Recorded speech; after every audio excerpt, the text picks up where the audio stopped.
जिसमें कुछ भक्तों ने पूछा कि आप कहते हैं कि मैं सभी संतों का बड़ा आदर करता हूं, बड़ा सम्मान करता हूं, सबका महत्व मेरे लिए बराबर है, लेकिन जब आपके कथा प्रवचन में मैं भाग लेता हूं, सुनता हूं, आपके ग्रंथों को पढ़ता हूं, तो उसमें देखता हूं कि आप अधिकांश विचार कबीर साहब के रखते हैं।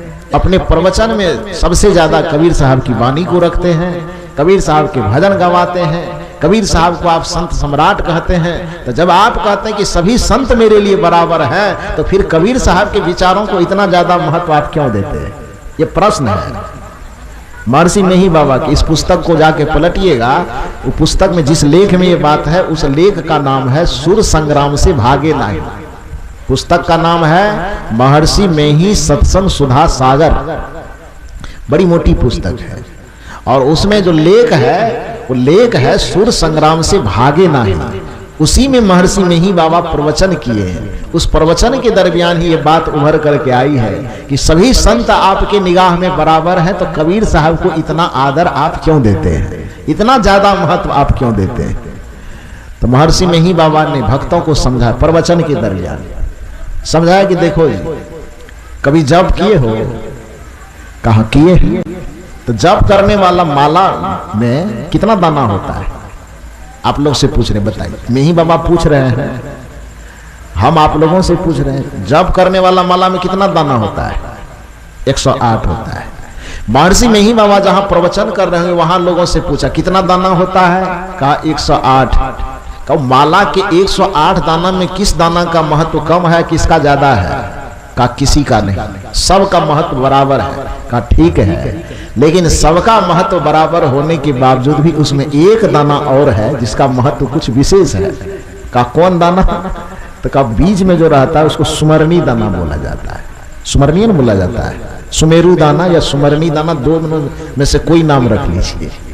कहा जप की जब शुरुआत होती है तो उसी सुमेरु माला से, सुमेरु दाना से जप की शुरुआत होती है। गिनती करते करते करते करते सब दाना को छूते छूते छूते फिर जब उस सुमेरु दाना पर आ जाते हैं तो जप की समाप्ति वहीं पर हो जाती है। महर्षि मेही बाबा ने कहा है उस ग्रंथ में, इस बात को आप जाकर के पढ़ सकते हैं। आप ढूंढ करके देखिएगा, पढ़िएगा, नहीं मिले तो कभी मेरे पास आइएगा या व्हाट्सएप कीजिएगा कि आप उस पेज को भेजिए, मैं फोटो खींच करके भेज दूंगा आपके पास में। तो उसमें लिखा हुआ है ये बात कि जैसे माला के 108 दाने अपने आप में सभी दाना महत्वपूर्ण है, किंतु उसमें जो सुमेरु माला है, दाना है, उसका महत्व ज्यादा है, क्योंकि जप की शुरुआत वहीं से होती है और जप की संपन्नता भी वहीं पर जाकर के खत्म होती है। उसी प्रकार से दुनिया के जितने सारे संत हैं, सभी संत 108 माला के तरह सब दाना बराबर है, सबका महत्व बराबर है, लेकिन कबीर साहब उस माला में एक सुमेरु माला है जहां पर से सत्संग की शुरुआत होती है और घूमने के बाद वहीं पर जाकर के सत्संग की समाप्ति होती है। इसलिए मैं कबीर साहब को इतना महत्व देता हूं। अगर आज की ये वीडियो आपको अच्छी लगी हो तो आज से ही चैनल को लाइक करें, शेयर करें और सब्सक्राइब जरूर करें। साहिब बंदगी। प्रत्येक मनुष्य के जीवन में गुण और अवगुण है। प्रत्येक मनुष्य के जीवन में कुछ न कुछ अच्छाइयां हैं और कुछ न कुछ बुराइयां हैं। ऐसा कोई मनुष्य इस धरती पर नहीं हुआ है, न है अभी, न आगे होगा, जो यह कह दे कि पूर्णतः हम निर्विकार होकर के जन्म लिए और निर्विकार जीवन जी लिए। नहीं, निर्विकारिता के साथ वह जन्म तो लेता है, लेकिन संसार के वातावरण में, संसार के कुसंग में पड़ करके धीरे धीरे धीरे धीरे उसके अंदर बुराई पनपने लगता है, धीरे धीरे उसके अंदर विकार पनपने लगते हैं, धीरे धीरे उसके अंदर अवगुण पनपने लगता है। सच्चे मानव का कर्तव्य है, सत्संगी का कर्तव्य है, धार्मिक व्यक्ति का कर्तव्य है, भक्त व्यक्ति का कर्तव्य है कि अपने भीतर के गुण और अवगुण की परख करके अवगुणों को धीरे धीरे धीरे धीरे दूर बहाते चला जाए और अपने अंदर के शुभ संस्कारों को, सद्गुणों को धीरे धीरे विकसित करता चला जाए। जो सद्गुणों को विकसित करने में अपना समय लगाता है वह महान बन जाता है, और जो अवगुणों से मुक्त होने में समय लगाता है वो महान बन जाता है। लेकिन सद्गुणों को छोड़ करके निरंतर अवगुण की तरफ जो झुकता चला जाता है वो धीरे धीरे धीरे धीरे पतित हो जाता है, उसका पूरा जीवन दुख से उलझ जाता है। इसलिए कबीर साहब ने सावधान किया उपमा दे करके। मैंने कहा कि प्रतीक में बात हमारे संत महापुरुष बताते हैं, क्योंकि दुनिया के किसी भी समस्या का समाधान करने के लिए प्रतीक का सहारा लिया जाता है। और सदगुरु कबीर प्रतीक उपमा देने में तो इस संसार में सर्वश्रेष्ठ महापुरुष हैं। उनको प्रतीक लाने के लिए कहीं वेद शास्त्र उपनिषद के पन्ने के पास नहीं जाना पड़ता है। सदगुरु कबीर की दृष्टि इतनी पैनी है कि संसार के किसी भी घटना को, किसी स्थिति परिस्थिति को जब देख लेते हैं तो वो सारा चीज उनके लिए वेद उपनिषद का मंत्र बन जाता है। कबीर साहब ऐसे महामानव थे। इसलिए हिंदी जगत के जितने विद्वान हुए जिन्होंने कबीर पे शोध किया, उस सब शोध करने वालों में कबीर के नाम पर जो सबसे खराब शोध किया, जो हिंदी जगत के बहुत बड़े विद्वान हैं, दुनिया के जितने भी अभी तक आलोचक हुए हैं, सभी आलोचक उनकी बड़ाई करते हैं, उनका नाम का गुणगान करते हैं, क्योंकि वाकई में उनकी आलोचना बहुत अच्छी होती है। हम लोग भी बीए में, एमए में, पीएचडी के कोर्स में उनकी आलोचना को पढ़ते हैं, और बिना पढ़े कोर्स की पढ़ाई नहीं हो सकती। बड़े विद्वान, नाम क्या है? आचार्य रामचंद्र शुक्ल, जो हिंदी जगत के बहुत बड़े आलोचक हैं, बड़ा प्रतिष्ठित नाम है। इंटर, बीए, एमए, पीएचडी जहां भी पढ़ाई होगी तो बिना रामचंद्र शुक्ल के पढ़ाई, उनके विचारों को पढ़े विद्यार्थी आगे नहीं बढ़ पाएगा। इतना महत्वपूर्ण व्यक्ति है। लेकिन उसकी दृष्टि कबीर के प्रति इतनी संकुचित थी, इतना बिगड़ा हुआ बुद्धि था उनका सदगुरु कबीर के प्रति, कि पूरे दुनिया में अच्छाई देखने के बावजूद कबीर साहब पर जब भी वो दृष्टि डालते थे तो पता नहीं उसके आंख में क्या हो जाता था, उनकी बुद्धि में क्या होती थी, तो वही जानेंगे। अब तो वो है नहीं कि उनके पास जाकर के पूछा जाए। कबीर साहब के ऊपर जब भी दृष्टि डालते थे तो कबीर साहब को इतनी गालियां वो दिए हैं कि वो पूछिए मत। अनपढ़, गंवार, जाहिल, बेवकूफ, न जाने जितनी गालियां आप सोच सकते हैं, सारी गालियां कबीर साहब को दिया। कबीर साहब में एक भी अच्छाई नहीं दिखती है उनको, लेकिन इतना बुराई देखने के बावजूद भी, इतने अवगुण कबीर साहब में ढूंढने के बाद भी एक चीज मानने के लिए वह विवश हो जाता है।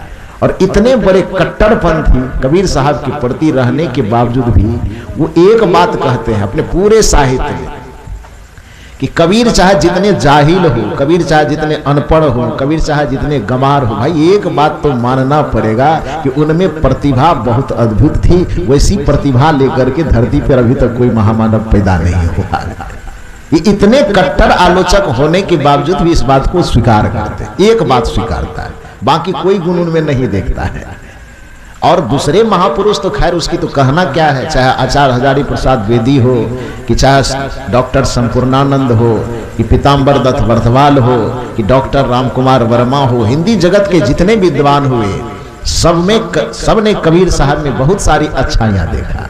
एक आचार्य रामचंद्र शुक्ल हुए जिसने कबीर साहब में कोई अच्छाई नहीं देखा, लेकिन कोई अच्छाई न देखने के बावजूद भी एक बात मानने के लिए विवश था कि कबीर में कुछ अच्छाई हो कि न हो, लेकिन यह मानना पड़ेगा कि कबीर साहब में अद्भुत प्रतिभा थी। उनके जैसा प्रतिभा लेकर के धरती पे शायद ही कोई आदमी पैदा होता है, ये रामचंद्र शुक्ल भी कहते थे। तो इतने आलोचक, उसको भी ये बात स्वीकारना पड़ता है। तो आप सोचिए कि सदगुरु कबीर में कितनी अद्भुत प्रतिभा हो।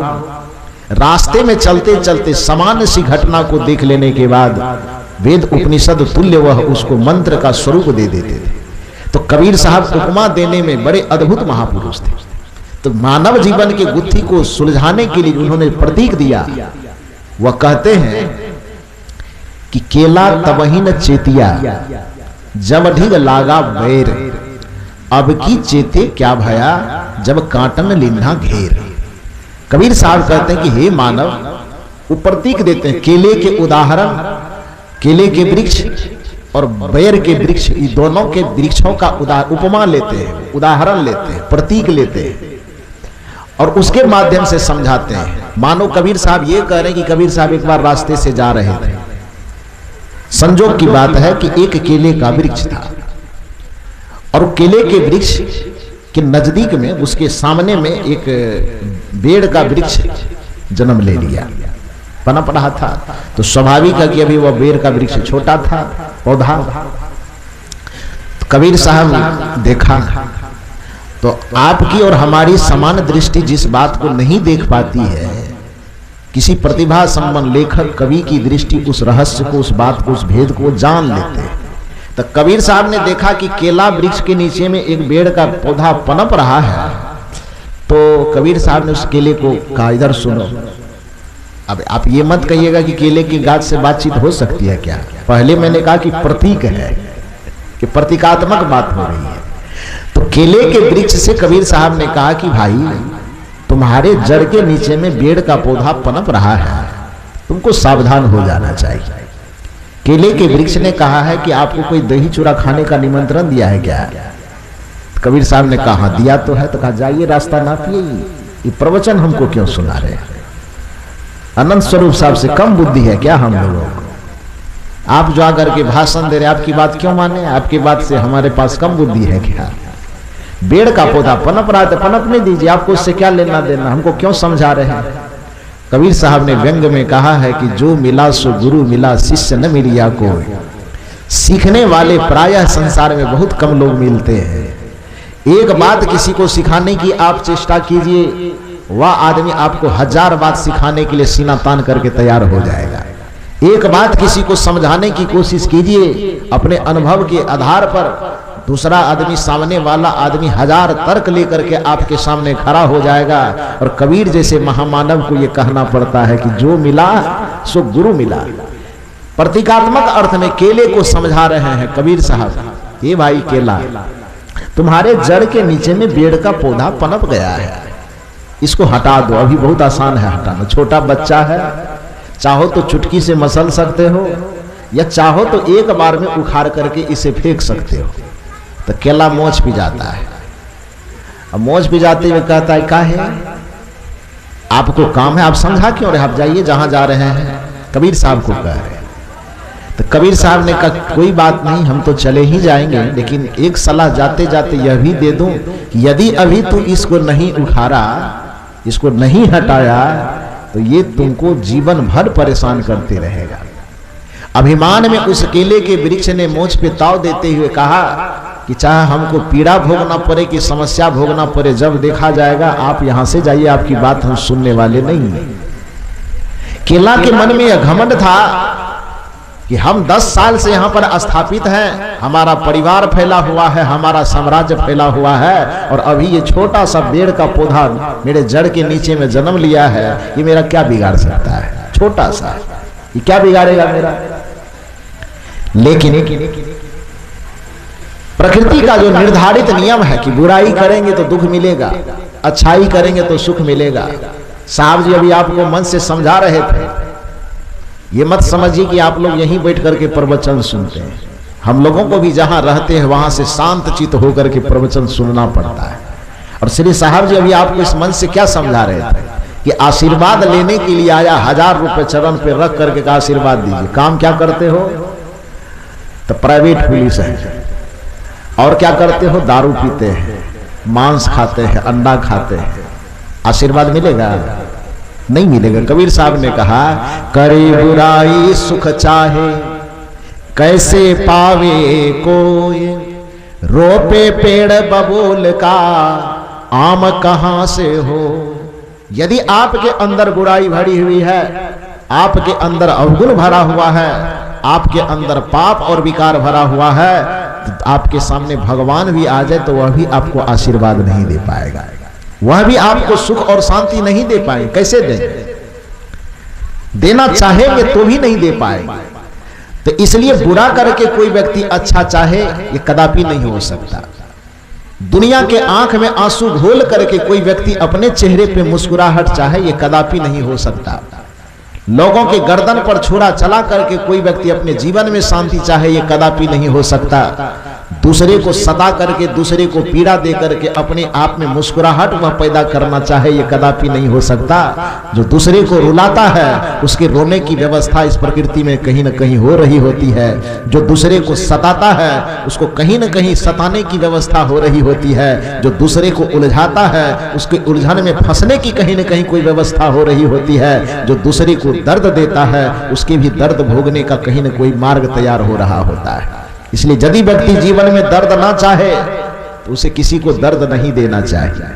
यदि जीवन में कोई व्यक्ति अपमान नहीं चाहता है तो उसे कभी किसी का अपमान नहीं करना चाहिए। यदि जीवन में कोई व्यक्ति दुख नहीं चाहता है तो अपने जीवन से किसी प्राणी को दुख नहीं देना चाहिए। यदि दूसरे को हम दुख देंगे तो हमें भी दुख मिलेगा, यह प्रकृति का अंतिम सत्य है। चाहे वो घूम करके, जितना घूम करके आना पड़े उसको, लेकिन वो घूम करके आएगा।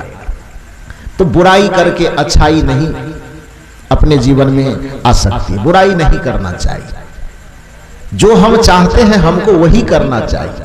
तो मैं मूल रूप से कह रहा था कि उस केले के वृक्ष ने सोचा कि हमारा विस्तार है, हमारा फैलाव है, हमारा समाज है, हम 10 साल से यहाँ पर स्थापित हैं, कि पेड़ का पौधा क्या कर लेगा, अभी तो बहुत छोटा है, ये करेगा क्या। इस अभिमान में गुरु की बात, संत की बात वो नहीं माने। और याद रखिए, जिस व्यक्ति को संत गुरुजनों की बात काटने की आदत है, जो अनुभवी महापुरुषों की बात को जीवन में स्वीकार नहीं करते हैं, उसका दुर्गति तो इस संसार में रखाया है। क्योंकि यह नीति कहती है कि जो व्यक्ति संतों की बात नहीं मानता है उसको जगत की लात खानी पड़ती है। जिस व्यक्ति को जगत की लात नहीं खानी हो, उस व्यक्ति को संतों की बात को हृदय से स्वीकार कर लेना चाहिए और उस पर चलना चाहिए। संत की बात में रहने वाला जगत की लात से बच जाता है। इसका एक उदाहरण तो फिर मैं केला वाला बात समझाऊंगा। श्री साहब जी अभी विष्णु जी और नारद जी का उदाहरण सुना रहे थे आपको, मैं भी उसी प्रकार का एक उदाहरण सुनाता हूं आपको। एक बार की बात है, नारद जी नारायण नारायण करते करते विष्णु लोक पहुंचे और विष्णु लोक में जाकर के विष्णु जी से पूछते हैं कि हे भगवान, कोई भी खबर लेनी होती हो या आप तक कोई खबर संसार की पहुंचानी होती हो, भक्तों की कोई समस्या पहुंचानी होती हो, खुशखबरी दुख खबरी जो भी सुनाना पड़ता हो, तो पृथ्वी से बड़ी लंबी यात्रा तय करके आपके पास आना पड़ता है। तो आप ये बताइए कि अपना निवास स्थान केवल यहीं पर बना के रखे हैं कि और धरती के किसी कोने में आपका ऑफिस कार्यालय है? मेन ब्रांच यहाँ है, लेकिन और कोई ब्रांच है कि नहीं आपका?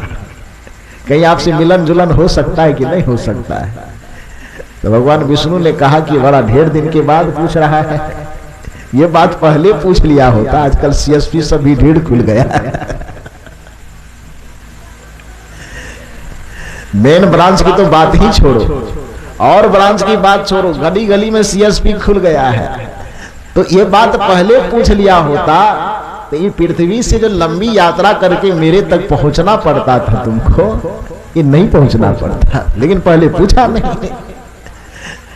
तो विष्णु जी ने कहा कि अब पूछे हो तो बता रहा हूं, मैं सिर्फ वैकुंठ लोक में ही नहीं रहता हूं, शेष सैया पर ही सोया हुआ नहीं, उससे ज्यादा मैं तो सबके हृदय में निवास करके रहता हूं, सबके अंदर बैठा रहता। प्रत्येक प्राणी, जितना प्राणी है सबके अंदर में मैं बैठा रहता हूं, ये विष्णु जी ने कहा। तो नारद जी ने कहा कि आप कबीर साहब से दीक्षा कभी लिए क्या? विष्णु जी ने कहा नहीं। कहते भीतर में भगवान रहता है, ये मान्यता तो कबीर साहब की, और इसी मान्यता के लिए कबीर साहब को दुनिया वाले लोगों ने बड़ा लताड़ा है, बड़ी आलोचना किया है। कबीर साहब सिर्फ इतनी सी बात बताए कि परमात्मा ईश्वर भगवान आपके भीतर में निवास करता है। पूरे दुनिया के जो भी धंधेबाज लोग थे, धर्म के नाम पर पाखंड फैलाने वाले लोग थे, धर्म के नाम पर अंधविश्वास के जाल फैलाने वाले लोग थे, उन लोगों ने कबीर साहब के लिए भाला फरसा तैयार करके खदेड़ना शुरू किया। और उसके पिछलग्गू जो अंधभक्ति करने वाले, अंधविश्वास के जाल में फंसे रहने वाले लोग थे, उन लोगों को भड़काने के लिए वो आलोचक लोग कहना शुरू किए, कबीर धर्म को मानता है, महान नास्तिक आदमी, उन्हें धर्म मानता है, न भगवान मानता है, न देवी मानता है, न देवता मानता है, न ईश्वर मानता है, न परमात्मा मानता है, कुछ वो मानवे नहीं करता है। कबीर का मतलब सब चीज को नकारने वाला, कबीर का मतलब कुछ नहीं मानने वाला, कबीर का मतलब केवल अपनी मनमानी बात करने वाला। आलोचकों ने यह भरमजाल फैलाया।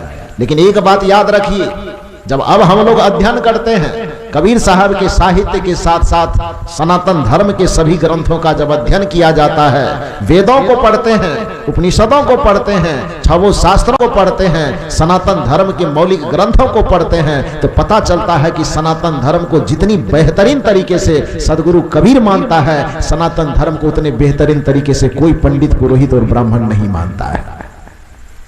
यह दावे के साथ हम लोग कह सकते हैं, क्योंकि जिन बातों का जिक्र करके, चर्चा करके, अब जातिवाद का जाल फैलाया और लोगों ने पूछा कि जातिवाद का ये सूत्र आप कहां से लाए? पंडितों ने कहा कि वेद को मानते हो? कहा, वो तो हमारे धर्म का मूल ग्रंथ है, वेद ही हमारा धार्मिक ग्रंथ है। तो पंडितों ने कहा कि तब ये वेद में लिखा हुआ है, और परंपरा ऐसी थी कि वेद को आप देख नहीं सकते थे, वेद को आप पढ़ नहीं सकते थे, वेद मंत्रों को आप सुन नहीं सकते, तो छूने की तो बातें छोड़ दीजिए।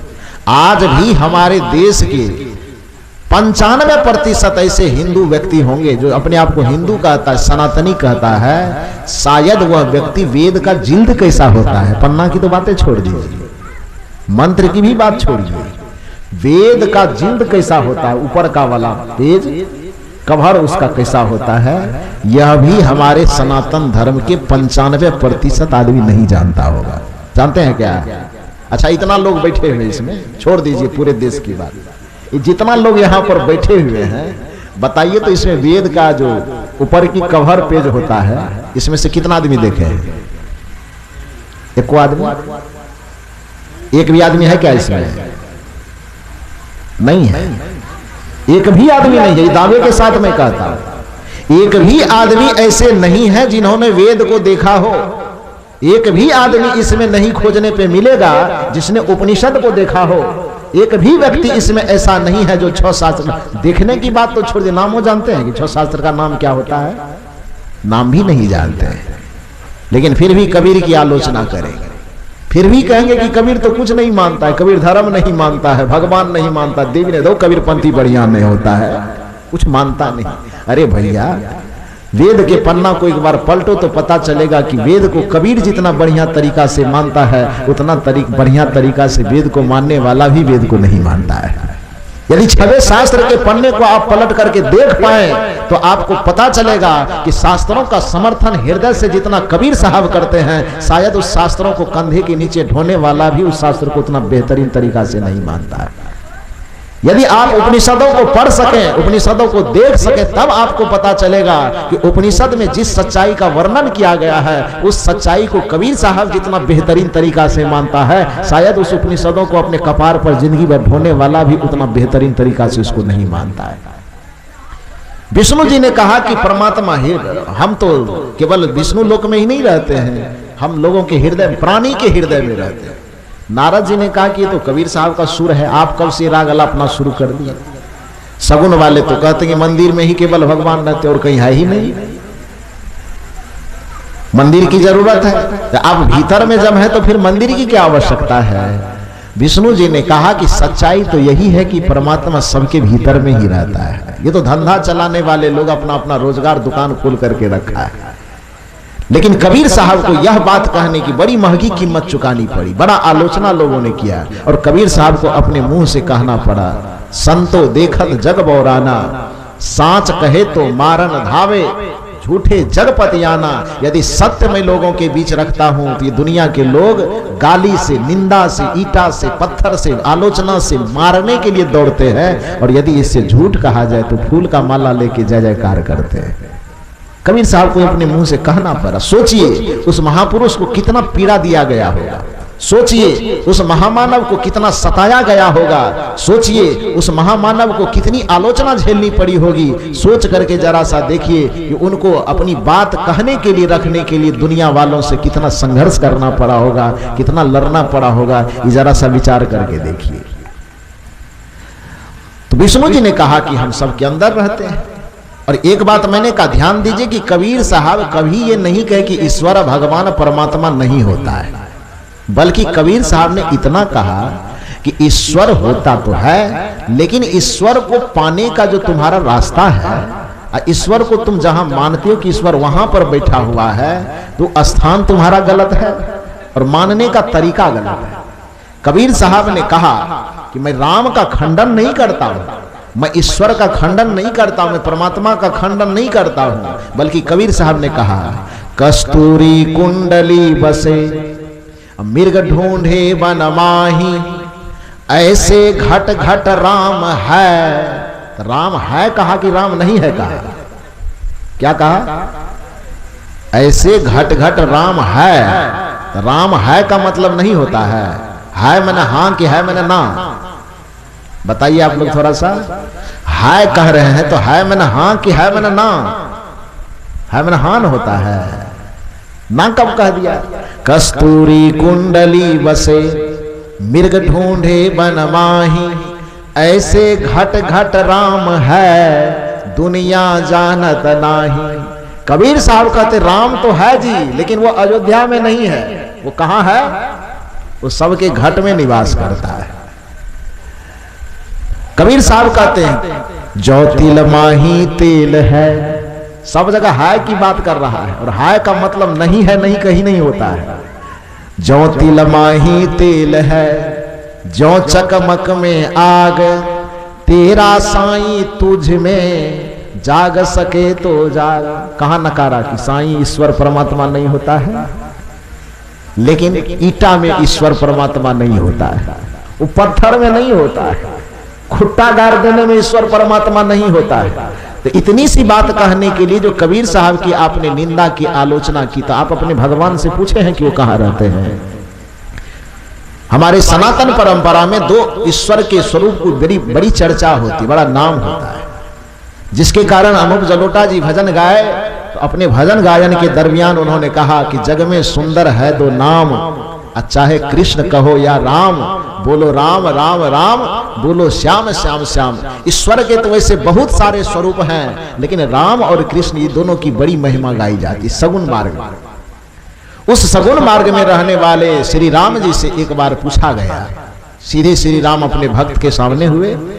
श्री राम से पूछा गया कि हे भगवान, आप सगुन मार्ग के एक अवतार स्तंभ हैं, आपकी बड़ी पूजा बड़ी वंदना होती है, आपके नाम पे बहुत सारे मंदिर बनाए जाते हैं, आपके नाम पे बहुत सारे कीर्तन कथा करवाए जाते हैं, तो आप मेरे आमने सामने हो गए हैं, तो गुप्त रूप में मैं आपसे पूछता हूं कि आपके भजने का, आपके प्राप्त करने का क्या तरीका है, और सच्चा पता बताइए कि आप कहां रहते हैं, आपका परमार्थिक स्वरूप कहां रहता है। तो श्री राम जी ने कहा असलियत बताऊं क्या? उसने कहा आपसे सीधे पूछ रहे हैं तो असलियत जानने के लिए ही तो पूछ रहे हैं, नकली बात तो दुनिया वाले बता ही रहे हैं, नकली ठिकाना तो दुनिया वाले बता ही रहे हैं। सीधे आपसे पूछने का मतलब इतना ही है कि आपसे पूछेंगे तो सच्चाई सामने में आ जाएगी। राम जी ने कहा कि यदि सच्चाई सुनना चाहते हो तो धीरे से सुनो, मैं बता रहा हूं। और राम जी कहते हैं, रामचरितमानस की यह पंक्ति है, रामचरितमानस में राम जी का यह प्रसंग है। सीधे राम जी से पूछा जा रहा है कि प्रभु परमात्मा ईश्वर कहां रहते हैं? राम जी कहते हैं प्रकृति पार प्रभु सब उर्वासी, ब्रह्म निरीह विराज अविनाशी। प्रकृति पार प्रभु सब उर्वासी, अब ब्रह्म निरीह विरज अविनाशी। यह रामचरितमानस की पंक्ति, हम लोग घूस देकर के नहीं लिखवाए, श्री राम जी के मुख से कहा गया है। और गोस्वामी तुलसीदास जी ने इसको अपने रामचरितमानस में जगह दिया है कि प्रकृति पार प्रभु सब उर्वासी। ध्यान दीजिए इस पंक्ति पर। श्री राम कहते हैं कि यदि परमात्मा के स्वरूप को तुम समझना चाहते हो, परमात्मा के असली ठिकाना को जानना चाहते हो, प्रभु के असली ठिकाना को जानना चाहते हो, तो मेरे जो ठेकेदार लोग हैं उससे पूछोगे तब तो चौहद्दी बता देगा, लेकिन हमसे पूछने आए हो तो मेरा वास्तविक ठिकाना है प्रकृति पार प्रभु सब उर्वासी। प्रकृति किसे कहते हैं? संसार को। प्रकृति माने ये संसार, पंचभौतिक संसार को प्रकृति कहा जाता है। और श्री राम जी एक लहजे में कहते हैं कि प्रकृति के पार। तो अयोध्या प्रकृति के अंदर है कि प्रकृति के पार है? वृंदावन प्रकृति के अंदर की पार, काशी प्रकृति के अंदर की प्रकृति के पार, बैजनाथ धाम प्रकृति के अंदर की प्रकृति के पार। राम जी क्या कह रहे हैं? प्रकृति पार प्रभु कहां पर? तो सब उर्वासी। उर मन क्या होता है? व्याकरण डिक्शनरी निकालिए थोड़ा सा, अब पूछिए व्याकरण से। जो भी विद्वान धरती पर ईश्वर परमात्मा को दुनिया के कण कण में, दुनिया के बाहर की अवस्था में, जगह पर, परिस्थिति में बता रहे हैं, उनसे इसका सवाल कीजिए कि श्री राम जी ने ऐसा क्यों कहा। श्री राम जी कहते हैं प्रकृति पार प्रभु सब उर्वासी, कि इस प्रकृति संसार में जहां तक तुम परमात्मा ईश्वर भगवान को खोज रहे हो वह वहां नहीं मिलेंगे, क्योंकि उसके वो पार में है और उसका असली ठिकाना है कि सब उर्वासी, वह सबके हृदय में निवास करता है। भक्तों ने पूछा श्री राम जी, विष्णु जी भी बताए कि हम सबके हृदय में रहते हैं, आप भी बता रहे हैं कि हम सबके उर में रहते हैं, परमात्मा प्रभु सबके उर में निवास करता है, तो ये सब लोग एकाएक कबीरपंथी कब बन गए भाई? क्योंकि ये सूत्र तो कबीर साहब का है कि भगवान बाहर में नहीं होता, भगवान सबके भीतर में होता है।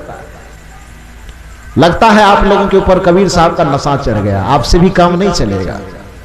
कृष्ण जी के पास जाते हैं, क्योंकि आपकी कला भी थोड़ी अधूरी मानी जाती, 12-14 कला से पूर्ण अवतार है, अपूर्ण अवतार है। श्री कृष्ण एक ऐसे अवतार हैं जो 16 कला से परिपूर्ण माना जाता है। तो आपके भी बात पर अब यकीन नहीं करेंगे, श्री कृष्ण से जाकर के पूछते हैं। चला गया आदमी श्री कृष्ण के पास और श्री कृष्ण से पूछते हैं, प्रभु जी आज तक तो ये जानते थे कि सगुन वाला मंदिर में मानता है, सगुन वाला तीर्थ में मानता है, सगुन वाला मूर्त में मानता है और निर्गुण वाला भीतर में मानता है।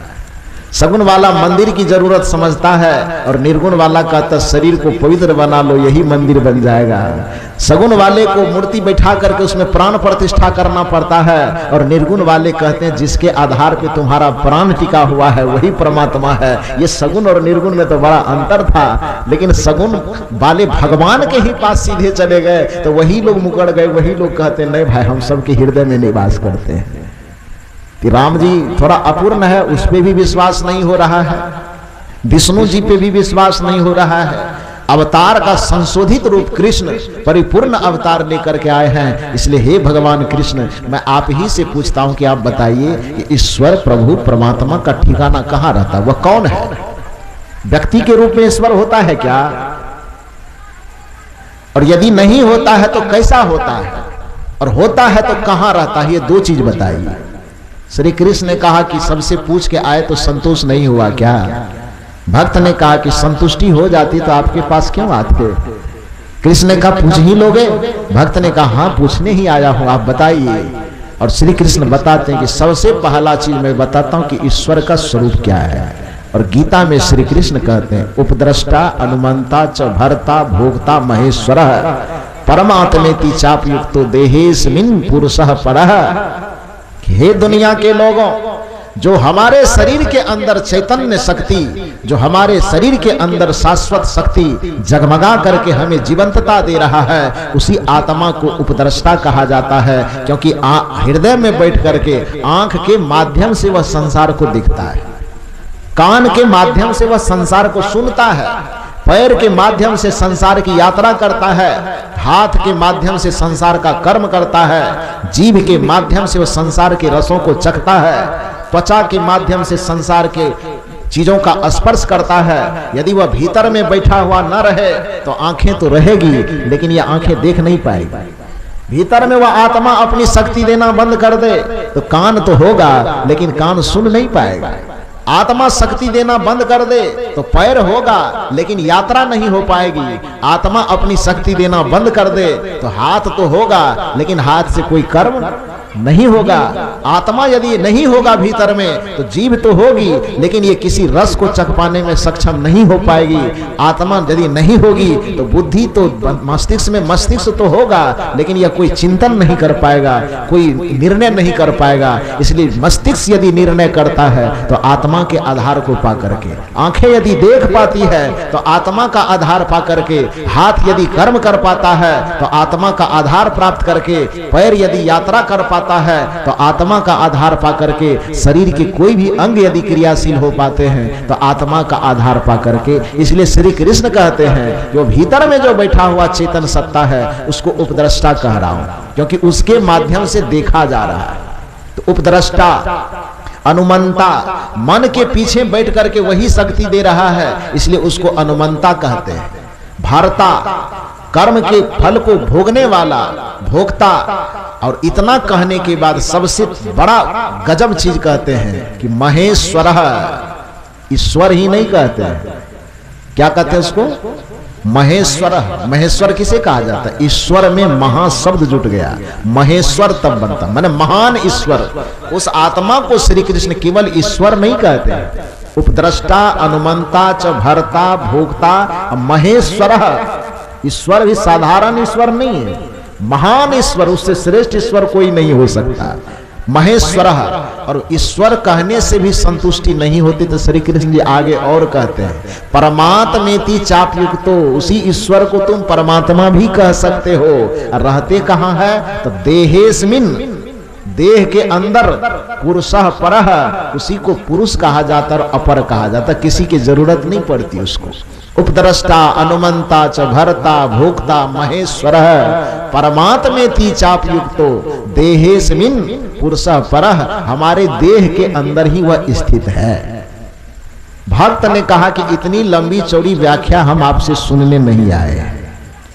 जैसे राम जी, कबीर साहब ने बताया कि घट के अंदर है तेरा साईं तुझ में, जाग सके तो जाग। जैसे राम जी ने स्पष्ट दो लफ्जे में कहा कि प्रकृति पार प्रभु सब उर्वासी, तो आप भी इतनी लंबी चौड़ी व्याख्या मत कीजिए, आप सिर्फ इतना बता दीजिए कि वह ईश्वर जिसकी तलाश पूरी दुनिया को है, वह ईश्वर कहाँ रहता है। दो पंक्ति में बताइए, ज्यादा लंबा चौड़ा नहीं। श्री कृष्ण ने कहा कि बस दो पंक्ति में जानना चाहते तो सुनो बढ़िया से। ईश्वर सर्वभूतानां हृदयेश अर्जुन तिष्ठितः। दो लाइन में बताया कि हे अर्जुन, हे भक्त, पूरे दुनिया के लोग जो ईश्वर को ढूंढने के लिए दुनिया में पागल है, वह ईश्वर बाहर कहीं नहीं है। वो ईश्वर और परमात्मा रहता कहाँ है? श्री कृष्ण बताते हैं कि ईश्वर सर्वभूतानां, सर्व मन सभी, अभूतानां मन प्राणियों में, ईश्वर सर्वभूतानां हृदयेश अर्जुन तिष्ठितः। हे अर्जुन, ईश्वर सभी प्राणियों के हृदय में निवास करता है। जो पूछने गया था उसने कहा कि बड़ा कबीर साहब का बयार चल रहा है, निर्गुण विचारधारा का बड़ा प्रवाह चल रहा है। ये तो सगुण भक्त की बात छोड़िए, सगुण के जो भगवान है वो भगवान खुद स्वीकार कर रहे हैं कि हम मंदिर तंदिर में नहीं रहते हैं। हम कहाँ रहते हैं? राम जी की भाषा में कहें तो सबके ऊर में रहते हैं, कृष्ण जी की भाषा में कहें तो हृदयेश अर्जुन तिष्ठितः है, मैं सबके हृदय में निवास करता हूं। और कबीर साहब तो पहले से कह ही रहे कि घट में निवास करते हैं। लोग मुरझा करके लौट रहे थे, लौटते लौटते लौटते लौटते संजोग से बिहार की तरफ से गुजरे तो वर्तमान में देख लिया कि कुप्पा घाट में महर्षि में ही बाबा बैठे हुए। नजर पड़ी, अचानक हॉर्न से आवाज जा रही होगी कि सब संतन की बड़ी बलिहारी। जैसे सुना तो उसका कान खड़ा हो गया कि एक ऐसा महात्मा है जो सब महात्मा, सगुण वाले, निर्गुण वाले, जितने वाले हैं सब के निचोड़ निकाल करके कहते हैं। तो कहा चलो थोड़ा इनसे भी पूछ लिया जाए कि जब सबका निचोड़ निकाल करके कहते हैं, वेदों का, शास्त्रों का, उपनिषदों का, सभी संतों का निचोड़ निकालते हैं आप, तो आपने ईश्वर और परमात्मा के विषय में क्या निचोड़ निकाला है? तो गया पूछने के लिए, महर्षि में ही बाबा से पूछा। महर्षि में ही बाबा ने कहा कि हमसे पहले और किसी के पास गया था क्या? तो कहा सबसे पहले तो कबीर साहब के पास गए थे। महर्षि में ही बाबा ने कहा कि तब मेरे पास आने की जरूरत क्यों पड़ी तुमको? जब कबीर साहब के पास चले गए, जो गंगोत्री में पहुंच जाएगा वो डुबकी लगाने के लिए भागलपुर आएगा। जहां से गंगा की उत्पत्ति हुई है, जो उस गंगा के उत्पत्ति स्थान पर ही पहुंच जाएगा, उस व्यक्ति को नहाने के लिए पटना आने की क्या जरूरत है भाई? उस व्यक्ति को नहाने के लिए कलकत्ता जाने की क्या जरूरत है? गंगोत्री में पहुंचने वाला व्यक्ति गंगा के शुद्ध रूप का जो दर्शन कर लेता है, उसको गंगा सागर में जाकर के डुबकी मारने की आवश्यकता नहीं पड़ेगी। उसी तरह से संतों की जो परंपरा है, ज्ञान मार्ग की जो परंपरा है, भक्ति मार्ग की जो परंपरा है, उस गंगोत्री को जन्म देने वाला, उस परंपरा को जन्म देने वाला संत सम्राट सदगुरु कबीर साहब है। और कबीर साहब से यदि कोई बातें समाधान कर ली गई हो तो फिर बाकी किसी संतों से पूछने की आवश्यकता नहीं पड़ेगी। तुमको मेरे पास आना ही नहीं चाहिए। महर्षि मेही बाबा ने जोर दे करके कहा। उसने कहा नहीं, हम लोग इस लोकतंत्र वाले दुनिया में रहने वाले हैं, हम लोग बहुमत को आधार मानते हैं, तो 5-6 आदमी से तो पूछ करके आ गए हैं, सब कबीर साहब की ही भाषा बोल रहे हैं, तो आप मिल गए, आपके द्वारा मैं सुना, माइक से आवाज मेरे कान तक गई कि सब संतन की बड़ी बलिहारी। मुझे लगा कि आप सब संत महात्मा देवी देवता सब की बात को बढ़िया से निचोड़ करके बताते हैं, तो आप बताइए ईश्वर और परमात्मा का ठिकाना आप क्या बताते हैं। महर्षि मेही बाबा ने कहा कि देखो, पहले मैं बता ही दिया हूं कि कबीर साहब की बात पूछने की आवश्यकता नहीं, क्योंकि कबीर साहब को महर्षि मेही भी संतों का सम्राट मानते थे। मेरे पास महर्षि मेही बाबा की एक महत्वपूर्ण पुस्तक है जो उनके प्रवचनों का संकलन है, महर्षि मेही सत्संग सुधा सागर, और लगभग 1000 पेज का होगा, वो बड़ी मोटी पुस्तक है। उसको जब मैं पढ़ रहा था तो पढ़ने के दरमियान में उसमें एक बड़ा सुंदर प्रवचन का प्रसंग आया।